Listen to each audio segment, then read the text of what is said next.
ఒంటికాల మీద వెళ్ళిపోతున్నావు. అయినా నువ్వెంత ధైర్యస్తుడో తెలుసా?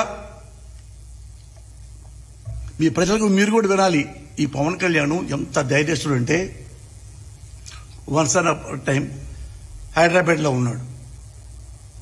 హైదరాబాద్లో ఉండి ఒక మీటింగ్కి వెళ్ళి, అప్పుడు కేసీఆర్ గారు తెలంగాణలో కేసీఆర్ గారి గురించి ఓ భయంకరంగా కామెంట్లు చేస్తా, జోవియల్గా చప్పట్లు కొట్టించుకుంటా ఫ్యాన్స్ కి ఆయన విమర్శించాడు కేసీఆర్ గారిని, తెలంగాణ ఉద్యమ నేతని.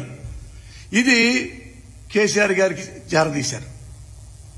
కేసీఆర్ గారు యాస్టీజ్గా కేసీఆర్ గారు అన్న మాటలు క్లిప్పులు ఉన్నాయి, మీరు చూసుకోండి. రే పవన్ కళ్యాణ్ నా కొడక, ఇట్లా ఇట్లా చిటికలైతే తుణకలైపోతావు నా కొడక. ఇది మొత్తం పవన్ కళ్యాణ్ విన్నాడు. మిషన్ తిప్పి ఏమన్నా రెస్పాన్స్ ఇచ్చాడా? ఎగ్గిరి దూకి పారిపోయి దాక్కొని ఏం చేయాలని చెప్పి ఎప్పుడో దండం పెట్టి కేసీఆర్ గారు అపాయింట్మెంట్ తీసుకున్నాడు. వెళ్ళాడు, కేసీఆర్ గారికి దండం పెట్టాడు, సారీ చెప్పాడు. తర్వాత బయటికి ప్రెస్ మీట్కి వచ్చాడు. ప్రెస్ మీట్కి ఏమన్నాడు తెలుసా?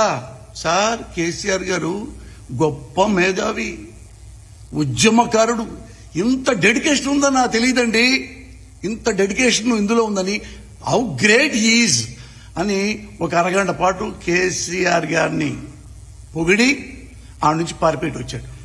ఇప్పుడు ఏడుకొచ్చాడు. ఏడుకొచ్చి ఆంధ్రప్రదేశ్ కాదు ఇది.